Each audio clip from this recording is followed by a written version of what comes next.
Assalamualaikum warahmatullahi wabarakatuh. Hai, apa kabar semuanya? Salam sehat, salam semangat. Oke, pada kesempatan kali ini, uh, kelompok kami di dalam mata perkuliahan ilmu kealaman dasar akan menyampaikan materi mengenai keberagaman makhluk hidup dan penyebarannya. Baik, sebelum kami memaparkan materi, kami akan memperkenalkan diri dengan saya sendiri, Iwan Solahuddin, NPM 2021 14500594, dan teman saya. Perkenalkan, nama saya Septiana Nucahyani dengan NPM 202114500054. Baik, saya akan menjelaskan terkait faktor lingkungan. Yang pertama ada iklim. Ada beberapa jenis faktor iklim yang berpengaruh terhadap persebaran flora dan fauna. Di antara sejumlah faktor termasuk dalam kategori iklim adalah suhu udara, kelembapan, angin, dan curah hujan. Yang pertama ada suhu udara. Banyak spesies tertentu memerlukan suhu udara ideal di lingkungan hidupnya agar dapat tetap bertahan dan berkembang biak. Karena itu, kawasan dengan suhu non-ekstrim atau tidak terlalu panas maupun dingin umumnya layak menjadi tempat hidup banyak spesies flora dan fauna.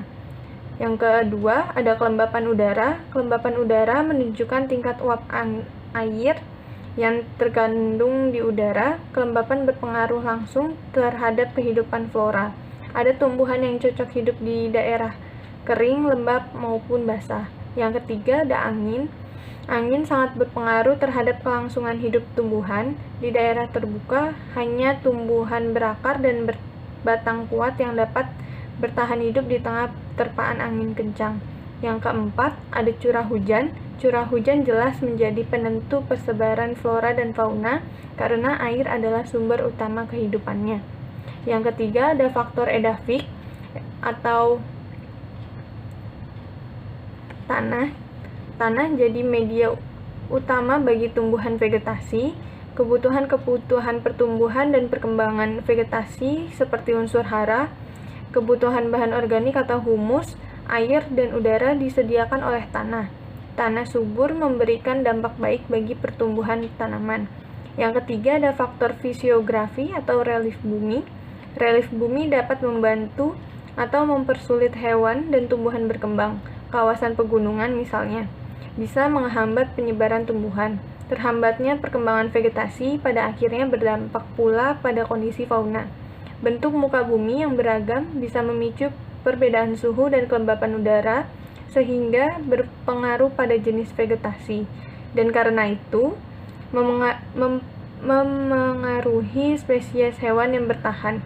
Perbedaan suhu dan kelembapan udara misalnya karena faktor tinggi rendah daratan. Yang terakhir adalah faktor biotik atau makhluk hidup. Makhluk hidup baik tumbuhan, hewan maupun manusia juga bisa mempengaruhi persebaran flora dan fauna di bumi. Peran yang terbesar untuk saat ini ada di manusia. Perilaku manusia yang melestarikan lingkungan akan berdampak positif terhadap keberagaman flora dan fauna.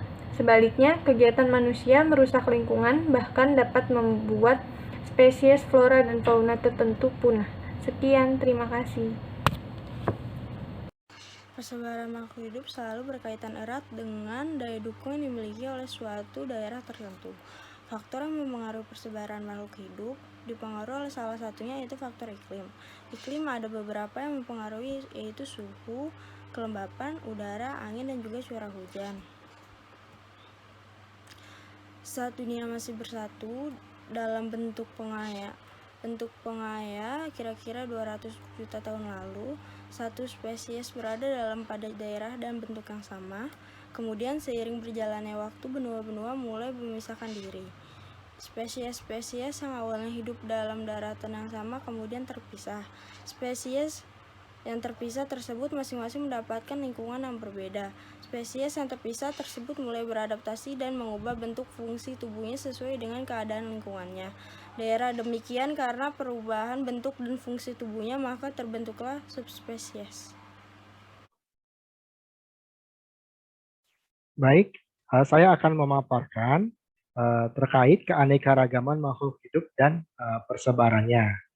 Ya, tentu dalam persebaran makhluk hidup tersebut, ya kita melihat ada juga penghambatnya ya dalam penyebarannya.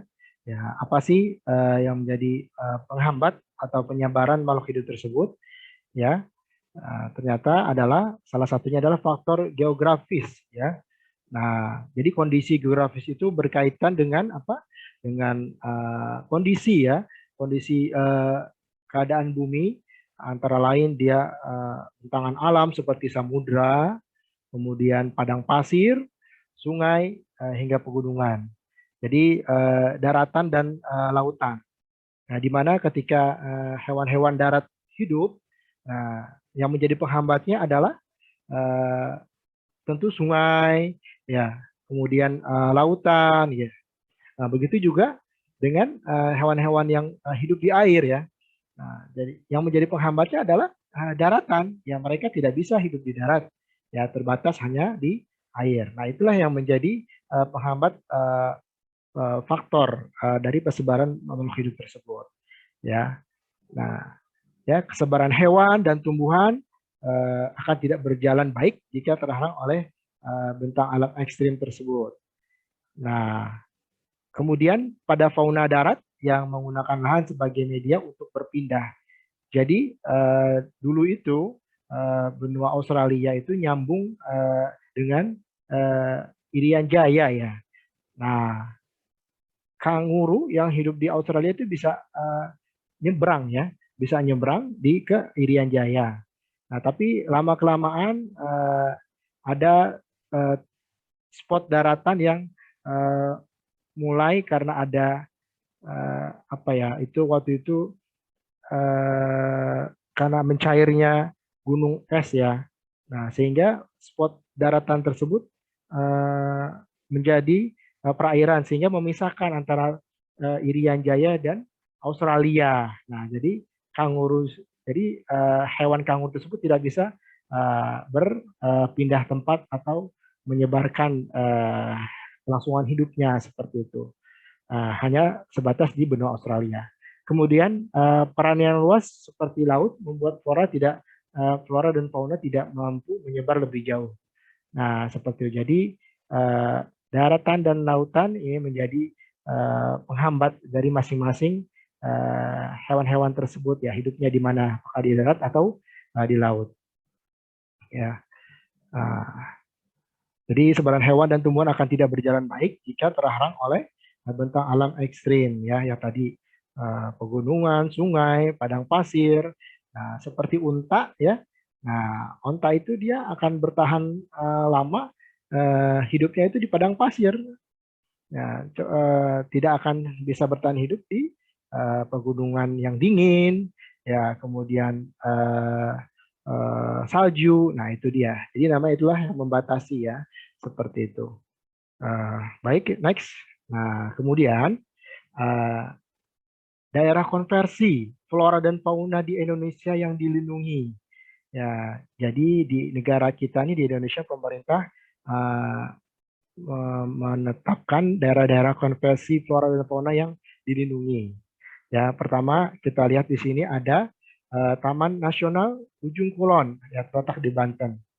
Ini dikenal sebagai rumah bagi badak Jawa, memiliki rotan dan palem, hutan di pinggir pantai dan bakau. Disinilah banyak terdapat badak ya. Ini hewan yang dilindungi ya. Kemudian Waigeo Barat, yaitu di Raja Ampat.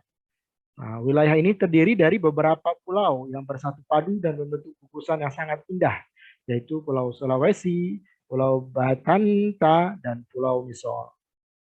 Oke. Nah, kemudian ada juga Taman Nasional Lorelindu, ya, di sini berada di Sulawesi, yang merupakan wilayah peralihan antara zona Asia dan Australia, atau yang biasa kita kenal sebagai garis Wallace. Merupakan habitat terbesar mamalia asli Sulawesi seperti anoa, babi rusa, tangkas, kera hantu, kera kaktonkea, ya, kuskus marsupial dan musang Sulawesi. Kemudian ada juga Taman Nasional Leuser, Sumatera, ya. Nah, taman ini menjadi salah satu taman terpenting di wilayah Asia karena apa? Karena keragaman habitatnya. Ribuan jenis tumbuhan hidup di wilayah ini. Hutan hujan tropis yang terbentuk dari pohon-pohon tinggi yang menjulang, ya, yang menjulang tinggi dan membentuk kanopi hutan dan masih banyak lagi. Jadi kurang lebih ada 89 jenis spesies langka yang dikembangbiakan dan dilindungi di Taman Nasional ini. Ya, di antaranya adalah hutan-hutan orangutan, orangutan Sumatera, badak Sumatera, harimau Sumatera, beruang madu, gajah Sumatera, rangkong papan, ajak dan siamang. Ya. Kemudian masih ada lagi yaitu kita ke Kalimantan itu ada namanya Tanjung Puting ya. Nah, Tanjung Puting ini merupakan apa? Suaka marga satwa yang dipilih oleh UNESCO ya. UNESCO sebagai cagar biosfer penghuni kawasan ini merupakan orang utan. Jadi banyak orang utan di sini.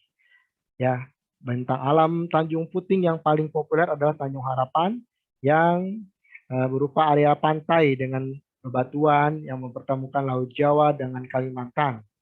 Di sana juga terdapat tempat rehabilitasi orang hutan yang disebut Camlike. Ya. Kemudian di Sumatera juga masih ada namanya Taman Nasional Waikambas. Ya. Nah, ini tempatnya gajah ya. Nah, terkenal sebagai tempat konversi gajah Sumatera yang merupakan hewan asli Pulau Sumatera. Kawasan ini terdiri dari hutan air rawa dengan hamparan padang rumput, semak belukar, serta hutan pantai. Jumlah gajah yang dilatih di Waikambas mencapai 300 gajah. Ya, gajah-gajah tersebut nantinya akan disebarkan ke sejumlah kebun binatang yang ada di Indonesia. Oh, ternyata kita baru tahu nih bahwa gajah-gajah yang ada di kebun binatang yang ada di Indonesia berasal dari Waikambas. Oke, nah, ya. Jadi terima kasih.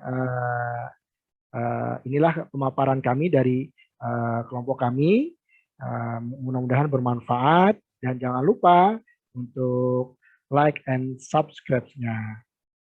Terima kasih. Wassalamualaikum warahmatullahi wabarakatuh.